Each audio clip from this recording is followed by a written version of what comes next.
everybody. Welcome to this free workshop I'm hosting for improving your MEE scores. Tonight, I'm going to talk about just some useful stuff for getting started writing. I'm going to, for those of you that struggle to sort of just begin writing in general, I did a workshop on that actually last week. So you should definitely check that out. We have it posted. But tonight, I'm going to get a little bit more into a specific MEE, talk about like how to sort of create some materials to help you with writing essays and what to think about. Just really quickly, I just wanted to introduce myself. My name is Maureen. I am the founder and creator of BarMD. We're a full service bar prep company for UBE and California. I've also worked with people for Florida, Georgia as well. So if you guys, any exam you're taking, we can definitely help you. I have a ton of free stuff coming up, that free workshops like this one. We're doing almost one a week for the next several weeks. So on MEE, we're doing one on the MBE this Sunday, doing some MPT stuff too. So a whole host of different stuff that you can do, and also a bunch of like really low cost stuff in addition to our normal bar prep full courses that we offer. So make sure that you're signed up to get notified of the different events that we're doing. I'll put a link in here so that y'all can make sure that you get notified when we announce a new workshop. I've got a ton of them planned. So sign up. If you sign up here, I'll click this link. You can tell us what you want to be notified about, and we can just send you stuff tailored to that. So I put the link in the chat, and we will also post this link to our free workshops course, which I will give y'all a link to sign up for where this will be posted. Here is where you will be able to find this recording after this class. So if you're not sure, if you're not registered for it already, you should definitely sign up for that so you can access this plus other free workshops that we've done. So let's go ahead and get started. All right, so let's get started. So today, we're going to talk about how the bar graders grade MEEs. So we're going to go over this. We're going to talk about some common MEE errors. And this list that I'm going to go over with you literally came people that grade the MEEs. So it literally came from the NCBE. These are points directly from a presentation given by the NCBE a few years ago. So I'm going to talk about that so that you can better understand any mistakes that you might be making on the MEE. And then I'm going to talk to you also about how to create an attack outline. And we're going to get into a little bit for approaching bar essays specifically. And it's really going to be talking about how do you create an attack outline, and then like using that material to prep for writing an essay so that you can actually go into an essay feeling a little bit more confident than maybe you do before this session. So that's my goal for you guys, is to feel better about writing MEEs after this session and like just getting started. How many of you guys struggle? Tell me in the chat. How many of you struggle in actually just like writing an essay in general? Like it's that confidence. You don't want to write it. You feel like you need to memorize more. They're daunting, right? Pretty much everybody. Yeah, pretty much everybody. So that's what I'm going to be addressing today a bit, and we're going to dig a little deeper. So first, number one, bar graders spend 2 to 3 minutes on each essay. They do not spend longer than that. They're not digging through your material to find out whether you've done something correctly. They're not going to go back and reread it. I've been a professor at law schools for years. I don't anymore. I just do this full time now. But when I was a professor at a law school, I would go through my students' essays to really like a few times to really try to give them the points. Bar graders don't do that. Bar graders do not do that. They don't dig in. At a presentation from bar graders, they literally said, "We are not archaeologists. We do not dig." Right? So like, which is a bit snarky, and I don't love that comment, but it also tells you sort of how the bar graders feel when they're grading, right? They're just like, you've got to make their job easy.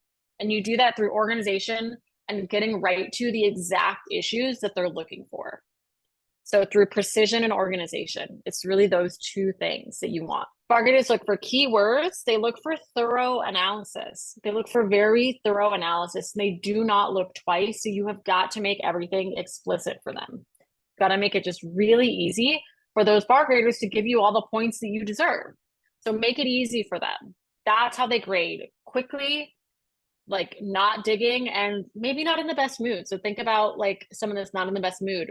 Are they going to want to like give you those points? No, make it easy for them. Put them in a good mood. So, like I always say, your job as a bar applicant is not just to like write a great essay. It's to make it really easy for a bar grader to give you the points that you want. You do that through organization and through precision. And obviously with really good analysis. So these are the common essay errors. So one, Failing to actually answer the call of the question. You have to answer the exact call of the question, give them what they are looking for. Don't throw extra stuff in that you think might be relevant, but it's not directly addressing the call of the question. So answer the call of the question. Make sure that you do that. 2, failing to use the specific facts in the fact pattern. So you don't have to use every fact in an MEE, but you do want to use the specific facts from the fact pattern. That's really key. They write them a particular way because there is nuance in the facts. So use them and use them as they are written. You don't need to paraphrase on the bar. You don't need to paraphrase. 3 is lack of organization. So not actually putting headings, putting just massive blocks of text and not breaking up your rule, your analysis, and your conclusion. So you really want to keep you organized, stay organized in your thought process, stay organized in your writing, just overall make it really easy, organize issue by issue. Number 4 is spaghetti walling. I see this all the time. This is where somebody sees something and they're like, oh, if somebody sees, a particular issue, and yes, this PowerPoint and the recording of this will be posted in our free MEE course on my website, which you'll be able to find here. It will be posted tomorrow. So you can make sure you sign up for that there. So spaghetti walling, this is just like, let's say you know that you're in evidence, right? And let's say that you see an issue and it's hearsay, and you see like, okay, maybe you know that it's a present sense impression, right? Well, it's present sense impression, so you should address that hearsay exception. But don't also throw in 2 or 3 other exceptions that don't apply. Just really give them what they're looking for. Go directly to those issues. So maybe you do, if it's evidence issue, maybe you do relevance, because you generally like all evidence must be relevant. And then go into, is it hearsay, right? And then go into the particular exception that they are looking for, or that is really obvious given the facts. Number 5 is failing to tackle the tough issues. So how many of you guys see an issue and you're like, well, it could be this or it could be that.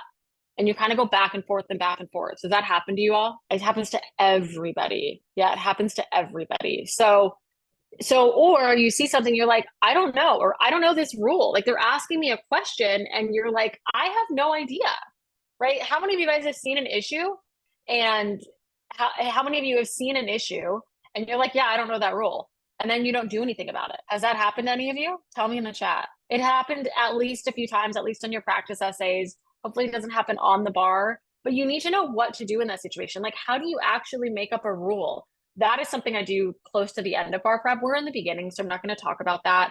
That's something I cover in my final forecast workshop that I do.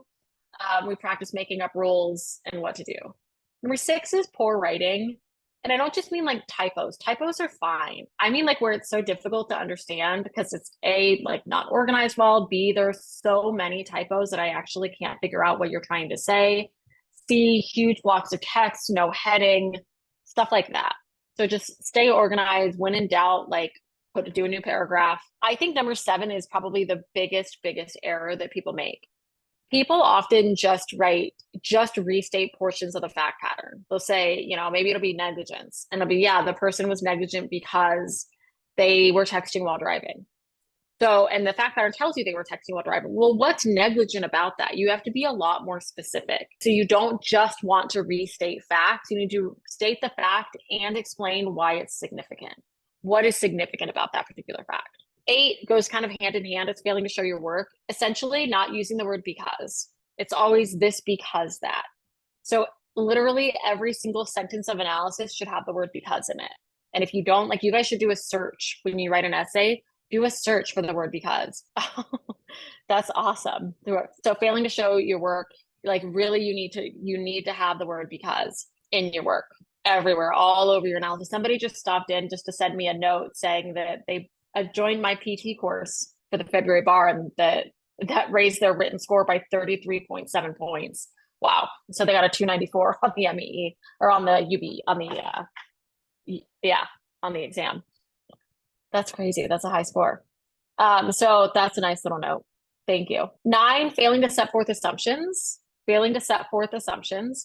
sometimes if there is information that you feel like you need in order to answer a question, you might have to set forth an assumption. So like, for example, for civil procedure, let's say you're dealing with personal jurisdiction and that you want to apply the constitutional test, right? Minimum contacts.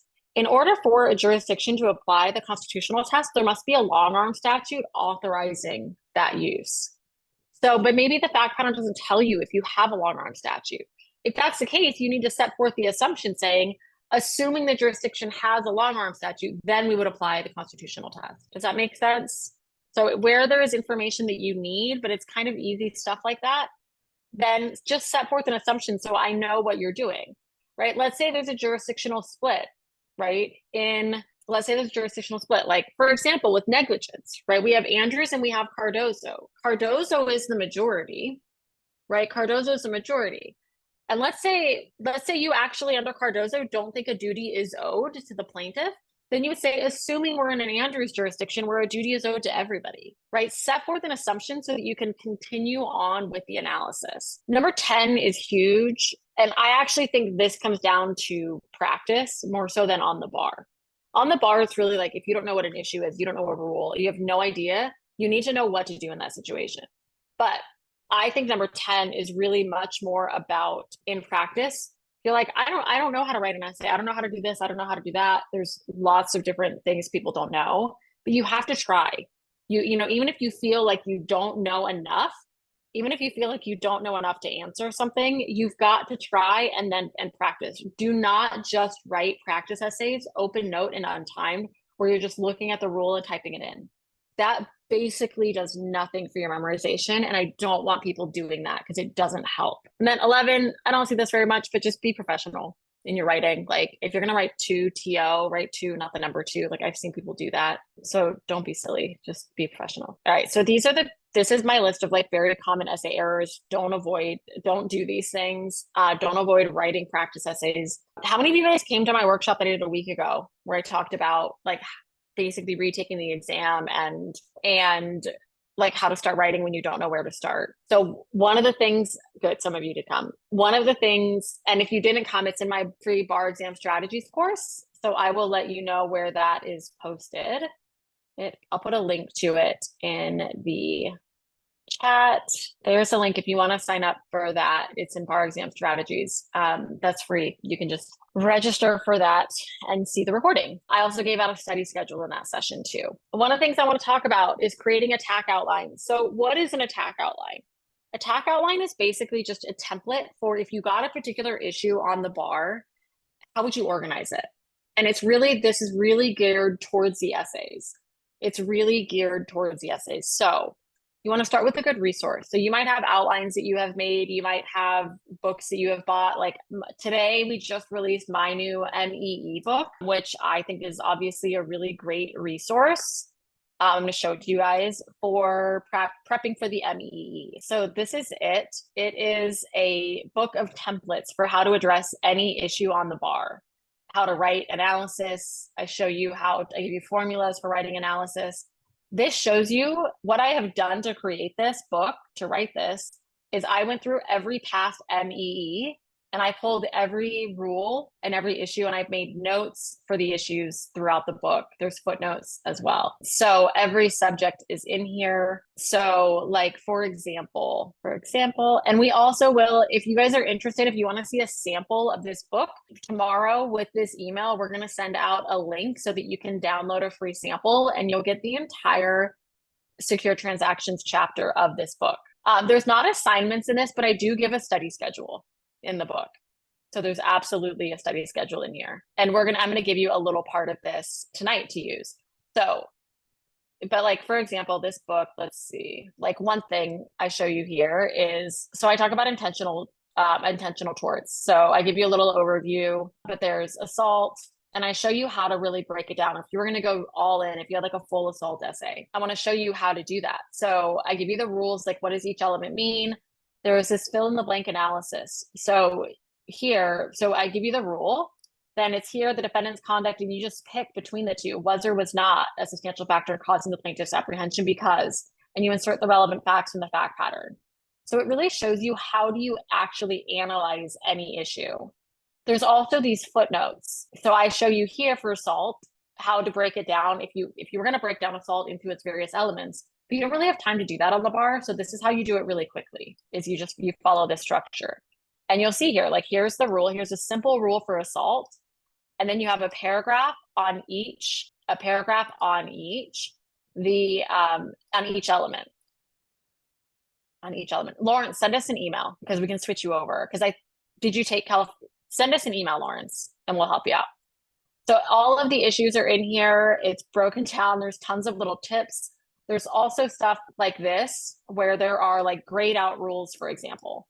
So this tells you you only need to include this rule if it's triggered by the facts or if you have time. The grayed out rules are designed to teach you what do you absolutely have to write, that's in black, and what do you not necessarily have to write, which is grayed out. So that's why there are rules grayed out. You only use it if it's triggered by the facts.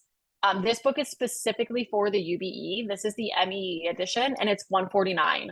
Right now, it's only available digitally.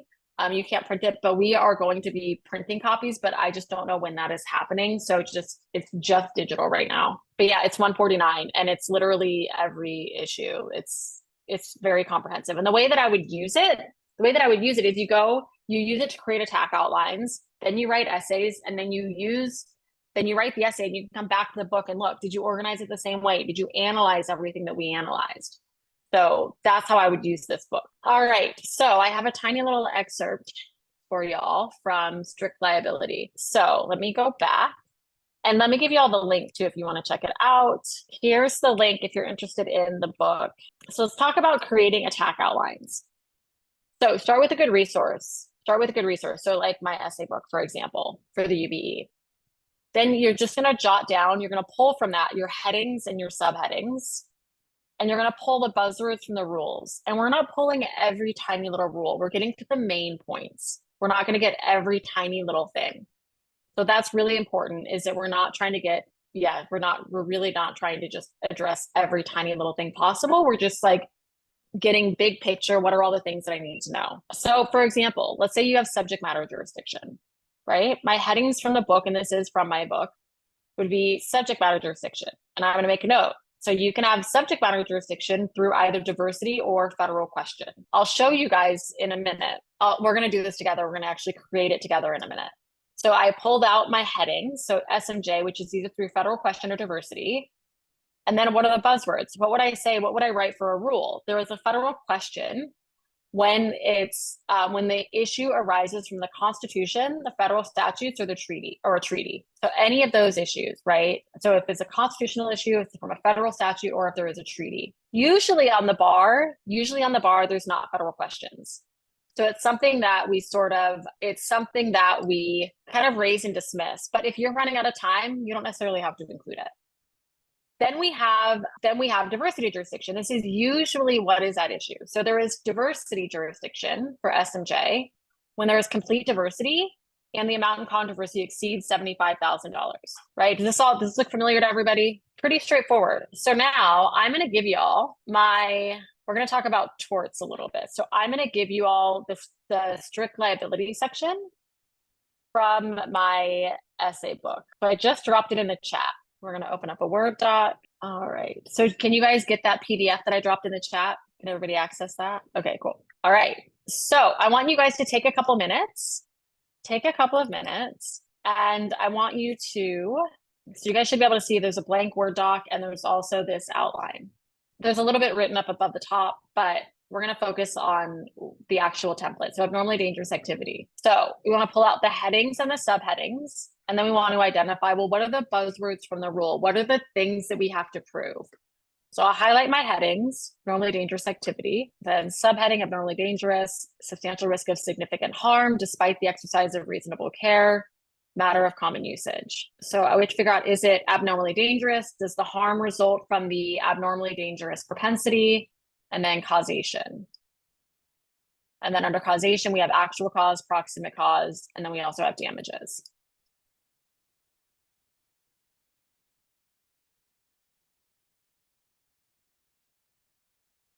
So these are all the headings. So let's type these in to our doc on the right.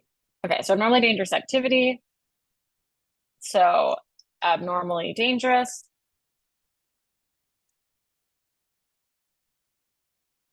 So what does it mean to be abnormally dangerous? Substantial risk of significant harm despite the exercise of reasonable care. And also, is it a matter of common usage?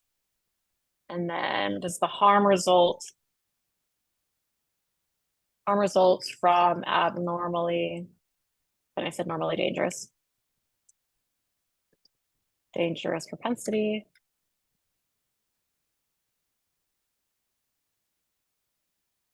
Causation. And under causation, we talk about both actual and proximate cause. And then damages. So these are all of the various issues that we have here, right? Just as a little heads up, like this particular issue, abnormally dangerous, we're not going to break down into all of these issues, but I do want everybody to know, well, what is abnormally dangerous activity? If you're going to be really thorough, what does it consist of? But really, this is how we're going to analyze it on the bar. But I want you to understand the components. So we do explain it here. And then you see like really on the bar, because of time, how do you actually analyze it? It's like this. So let's go through the little rules. Let's pull out the buzzwords from the rules. So it's abnormally dangerous. So if there is a substantial risk of harm despite the exercise of reasonable care. So this really is kind of self-explanatory, but just say, so substantial risk despite reasonable care, and yeah, not a matter of common usage. So how do you identify what the buzzwords are? So the way that I write the book, I try to be really, really, really uniform in how I write any rule. So it's usually there is X, when, Y. So abnormally dangerous when, and whatever follows the when, those are your buzzwords. So I'll highlight my buzzwords in pink. So a matter is not of common usage when it is something out of place in the area where the defendant chooses to conduct it. So those are the buzzwords from the rules. For the most part, you can't always do it. The harm the plaintiff suffers must result from the type of danger to be expected from the abnormally dangerous activity, and then it must actually and proximately cause. So the dangerous aspect of the activity actually causes the plaintiff's damages when damages would not have occurred but for the dangerous aspect, etc. So you can kind of follow this through. So if you look for the when or if the if,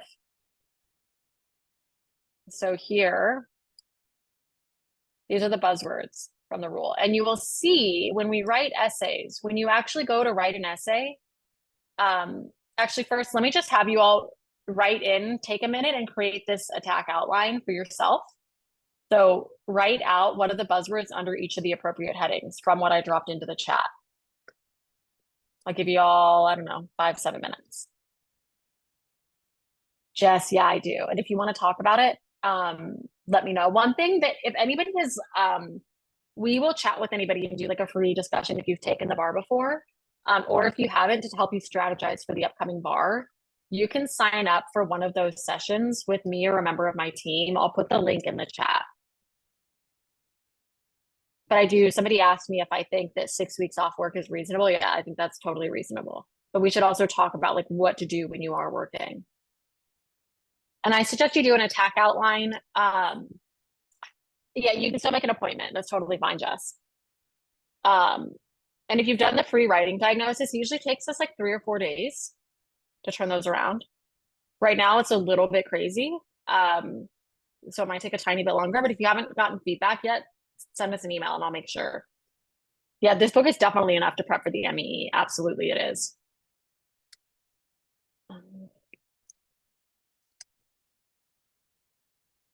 This proximate cause rule, by the way, is probably one of the best ones, I think, because everybody just says foreseeable, but then like, what does it mean to be foreseeable? These are the 2 things you need to determine whether something is foreseeable. So this is what you need to do. So you're taking what is in like, a couple of pages and distilling it down to the basics. This helps you to memorize. And why is this helpful? So some of it is a little bit self-explanatory, but you can always basically take and actually like this, you can even distill down. You can do this into one section. So something is abnormally dangerous when there is substantial risk of significant harm despite the exercise of reasonable care, and it's not a matter of common usage.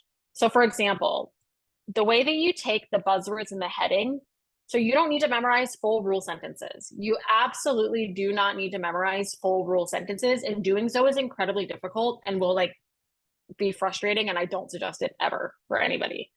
Because you can basically take the heading and the buzzwords to create a rule. So you just do this. There is X when blank, right?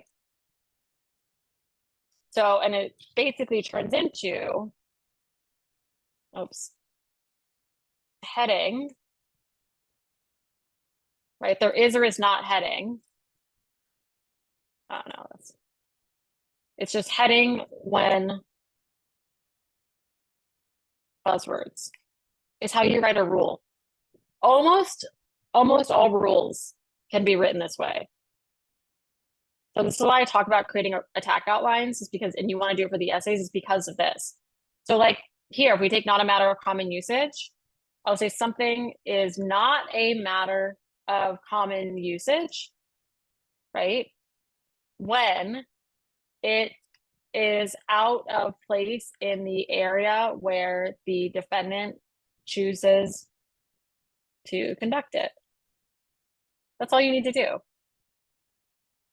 So, right, so here, do not a matter of common usage, that goes in here, right? So heading when buzzwords. When buzzwords, right? So something is not a matter of common usage when, so buzzwords follow the when almost all the time. I would say like 85% of the time. This. You guys see how I did that and why it's helpful to create an attack outline? Is that helpful to see how you can do that? Yeah, so that's why. That's why I like you to create attack outlines. That's why I wrote that book, is so that you can use that to do this. And you know, what are all of the issues you need to do that for? It's everything in that book, and just work your way through it issue by issue. The book is long because I break up every little issue, basically. So that's why it's so long, but it's easier to get through than it maybe looks. And there's also so many tips and like strategy points in there for writing. So this is why I want you to do this. So create your attack outlines for the issues. So like go take a subject, take a few days, create attack outlines for all of the topics within a subject. So take torts, take 3 days to do it. And then you're going to come back and then you can start practicing writing torts essays. All right. So now let's take this and put it into action. So I want you all to go to, I'm going to give you the link for this essay. It's the July 2017 torts essay. Like just put the link in the chat. So everybody take a few minutes and read through this fact pattern and let me know in the chat when you're done reading. Let's just take another minute or two for those of you that are still reading. All right, let's take a minute. Let's actually, so we know what we need to talk about, right? So the first call here, and this, which is what I want to focus on, is fireworks displays. The trial judge granted the motion for a directed verdict or motion for a judgment as a matter of law on the following bases. And one, the judge said that fireworks displays are not an abnormally dangerous activity and thus are not subject to strict liability. So he's just saying they're not abnormally dangerous. So that focus is really on that first part, the analysis, right? So it's not abnormally dangerous. So all of this. So let's talk about these things. What facts demonstrate that there is a substantial risk of significant harm despite the exercise of reasonable care? So there's quite a lot that goes to establish this, right? So let's highlight. So the fireworks, let's see, I'll read through it and I'm going to highlight the facts that look like they go towards this issue. So on the evening of July 4th, a woman went to the end of her dock to watch a fireworks display on the lake where her house was located.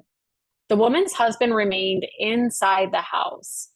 The fireworks display was sponsored by the Lake Homeowners Association, which had contracted with a fireworks company to plan and manage all aspects of the fireworks display. So first, are fireworks really common on the 4th of July? I guess it depends on where you live, but like generally in the US, are they really common? Is it a matter of common usage? Right? I think it's really significant that it's on the 4th of July. think that definitely goes towards whether it's a matter of common usage. The fact that like an HOA would hire someone to do this, because they are really common. So I think it is a matter of common usage, most likely. So let's go to the next paragraph. So the fireworks display was set off from a barge in the middle of the lake. During the finale, a mortar flew out horizontally instead of ascending into the sky. The mortar is like one of the pieces of the firework, I guess. The mortar struck the woman's dock. She was hit by flaming debris and was severely injured. When the woman's husband saw what had happened from inside the house, he rushed to help her. Is that foreseeable that someone's going to rush to help? Yeah, right. Danger invites rescue. There's probably going to be some negligence to talk about. In his hurry, he tripped on a rug and fell down a flight of stairs, sustaining a serious fracture. It's foreseeable. We're just focused on the first call regarding strict liability, but regarding negligence, with this, which this question is definitely hinting at, and they also talk about in the call of the question. But is it foreseeable that if somebody is trying to go rescue someone that has been injured, that they might trip and fall because you're not as careful when you're in a hurry? Yeah. All the fireworks company employees are state certified fireworks technicians. So what does this suggest? So this to me suggests that there is an exercise of reasonable care, right? They're state certified fireworks technicians and it's still misfired. The company followed all governmental fireworks regulations, which that's not determinative, but that also suggests that there is a significant risk of harm or a substantial risk of significant harm despite the exercise of reasonable care. And also, it's not known why the mortar misfired. So this can just happen. So the woman and her husband sued the HOA and the fireworks company to recover damages for their injuries under theories of strict liability and negligence. At trial, they established all of the above facts. They also established the following. Nationally, accidents involving fireworks cause about 9,000 injuries and 5 deaths each year. That sounds pretty dangerous, right? About 15% of these accidents are caused by mortars misfiring in the course of professional fireworks displays. Some of the accidents occurred despite compliance with governmental fireworks regulations. Even with careful use by experts, fireworks misfires, mortars can still misfire. I'm highlighting the facts in green that go to why there may or may not be a substantial risk of significant harm despite the exercise of reasonable care. Although a state statute requires a safety zone of 500 feet from the launching site of fireworks when those fireworks are launched on land, the statute does not refer to fireworks launched on water. Okay, so we don't know that. So the statute may or may not apply. Neither the homeowners association nor the fireworks company established such a zone. That might be a little bit negligent. The average fireworks to shore distance for this display was 1,000 feet. The woman's dock is 450 feet from the location of the fireworks barge. At only 3 other points on the lake is there land or a dock within 500 feet of the fireworks barge location. And then after the conclusion of the case, both the HOA and the fireworks company moved for a directed verdict on the basis that the facts established by the evidence did not support a verdict for the plaintiffs. So do we think that there is a substantial risk of significant harm despite the exercise of reasonable care? I want to vote. Tell me what you guys think. So overwhelmingly, people said yes. 94% of you said yes, right? And I agree. I think there's definitely a substantial risk despite the exercise of reasonable care. Okay, now, what about, do we think that fireworks are a matter of common usage? Are fireworks a matter of common usage? Especially it's, 4th of July. Now vote on this. Do you think fireworks are a matter of common usage? Yeah, so here we're 63% yes, 37% no. So this one's a little bit more split. So now let's take what we have done here and let's do a little bit of writing, and we can even use, what we have here. So point 1, right? The question is this conclusion correct? Firework displays are not an abnormally dangerous activity and thus are not subject to strict liability. So is a public fireworks display a matter of common usage? I think that that's actually debatable. I think you could go both ways on that. We were in the group here fairly evenly split. And then also, is there a substantial risk of harm despite the exercise of reasonable care? So there are substantial risks that cannot be eliminated. The fireworks companies, I'll talk about value to the community in a second.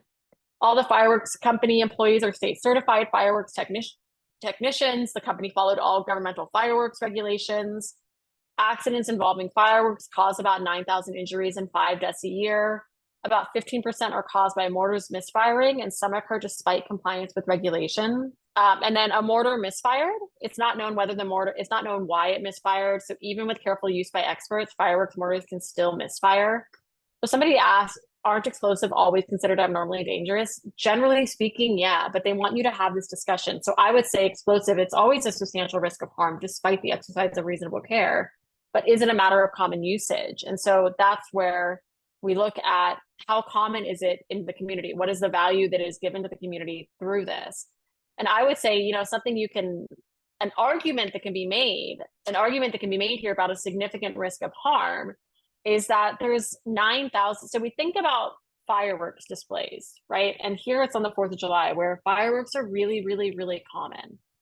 So, and given nationally that there's 9,000 injuries, that's actually not that many.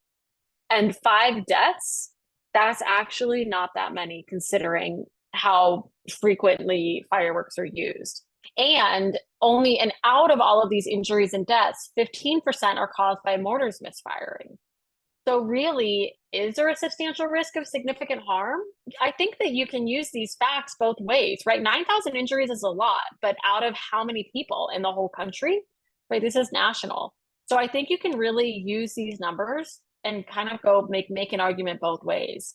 But still, I would say that there is probably a substantial risk of significant harm despite the exercise of reasonable care, because there are still a lot of injuries up to and including death. So what we do is we take basically, here, I'm going to go back so with my attack outline. So ideally, before you write an essay, you're going to spend a few days making attack outlines for all your subjects.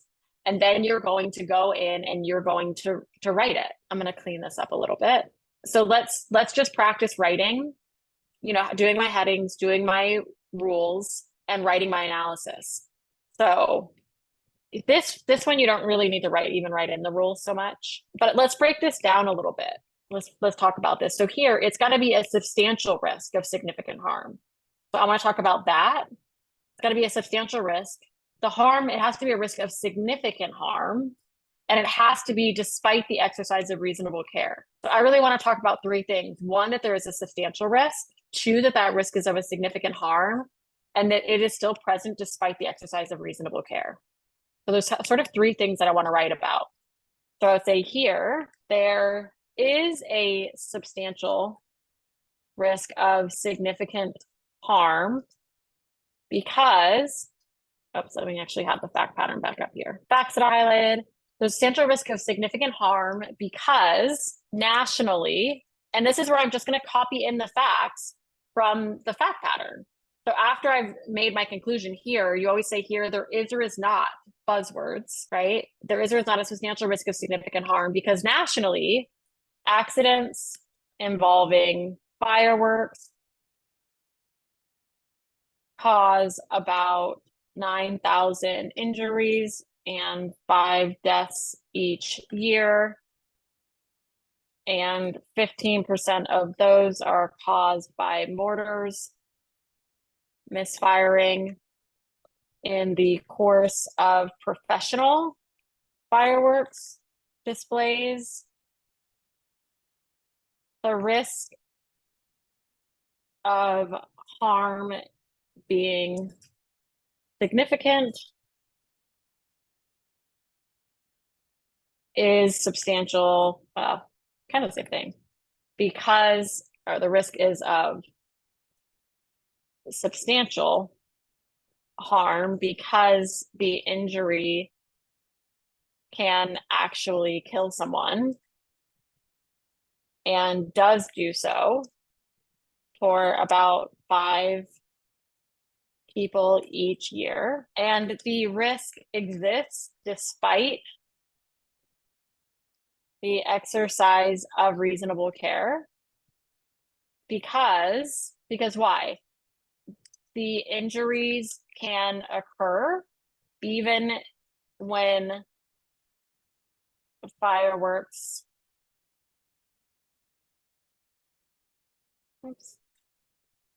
are conducted by professionals who are state certified and who follow all governmental regulations. And even with, I want to use as many facts as possible. Careful use by experts. Firework, mortars can still misfire. Does that make sense? So by creating an attack outline, identifying what the buzzwords are for my rule, and then memorizing that, it becomes easier to write my actual analysis, because when you're writing analysis, you're always saying, basically, here, there is or is not buzzwords because facts and reasoning. Does that make sense?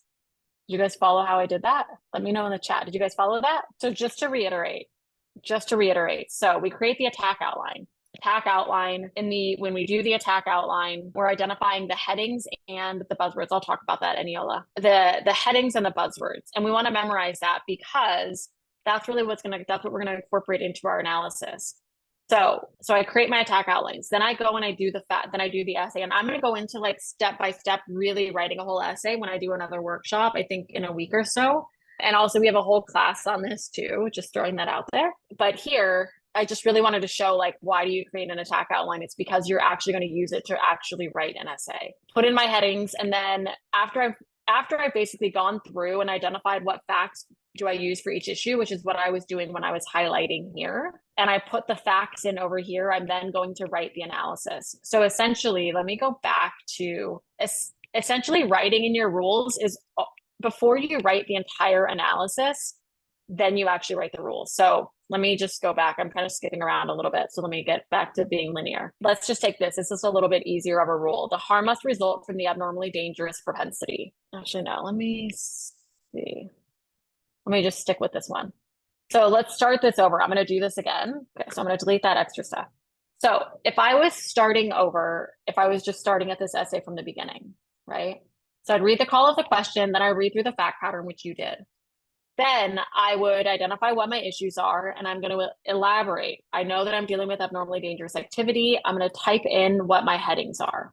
I'm not going to type in the buzzwords. I'm just typing in my headings, which I have memorized because I have created attack outlines. Okay. And this is really saying, is it abnormally dangerous or not? So really, this is all I need to talk about is our fireworks an abnormally dangerous activity? This is really all I need to talk about. So then I would go through and I identify the facts that are relevant here. So state certified fireworks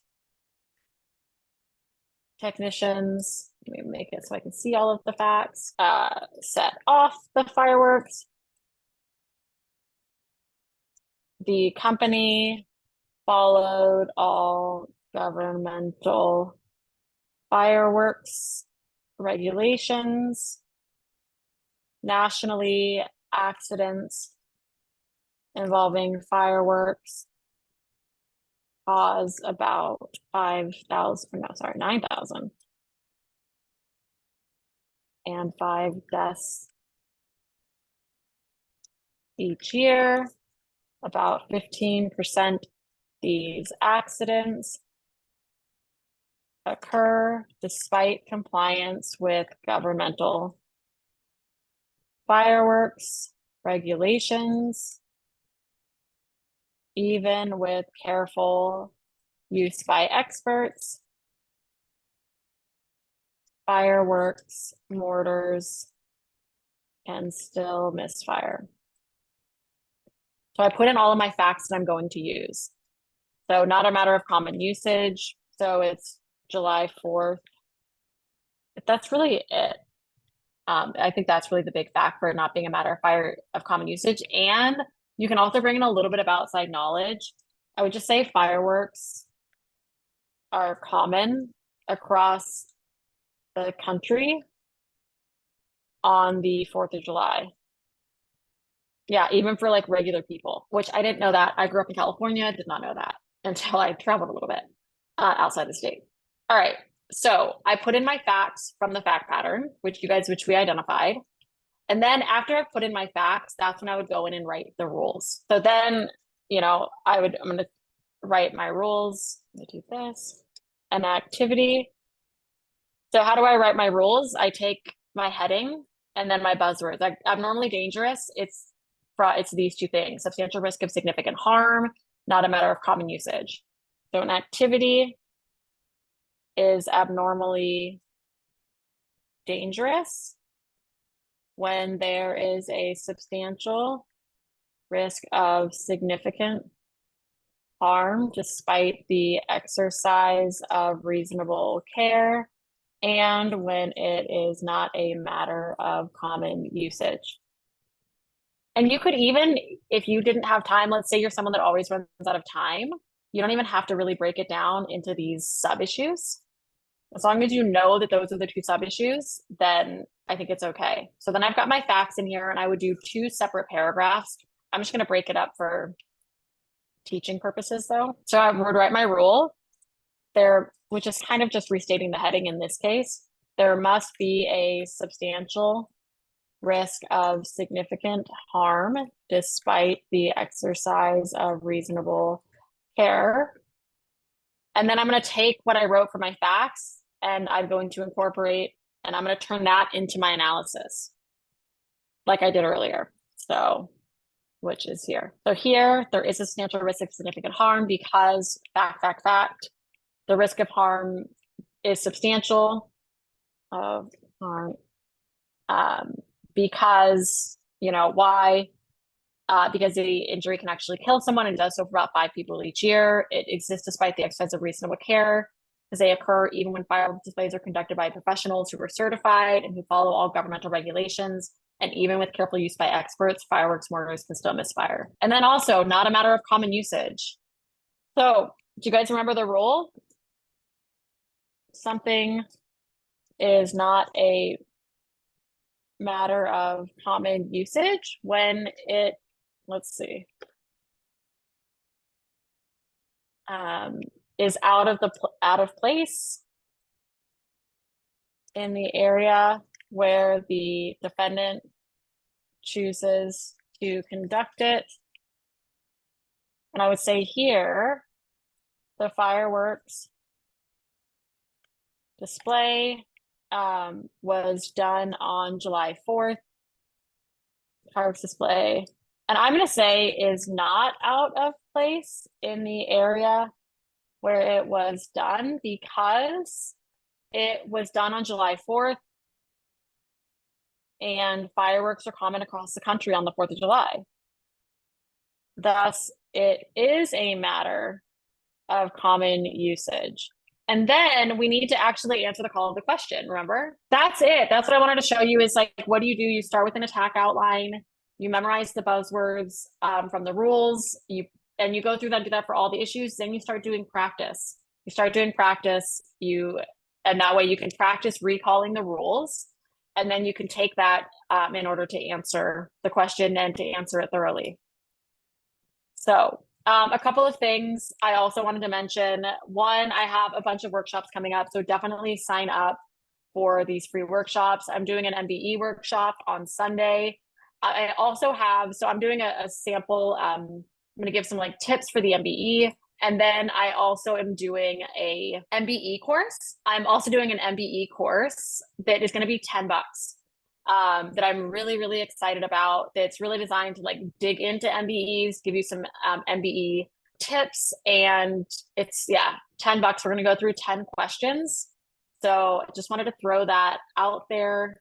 It's here if you guys want to check out the link, if you want to check it out, if you want to join that. And then also, I'm really, really excited that we are going to be hosting a bunch of essay sessions where you show up, I give you materials, either 6 essays or 2 PTs.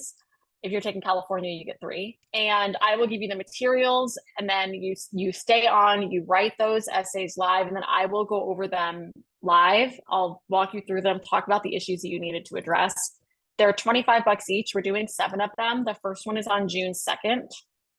So there's the link if you want to check that out. And if you want to do all of them, you can sign up for that here. All right, that's it for today. Thank you so much, everybody, for joining. Sorry, I don't feel as like, perfect as I normally do when I do these, because I had surgery on my mouth yesterday, so it's a little tough to talk. But I'm just really happy that all of you were here, that you joined. If you guys need anything, if you have any questions, feel free to reach out. You can always reach me at hello@bar-md.com. All right, everybody. Thank you again. Thank you so much for joining me. If you guys need anything, just let us know. Thanks. Bye.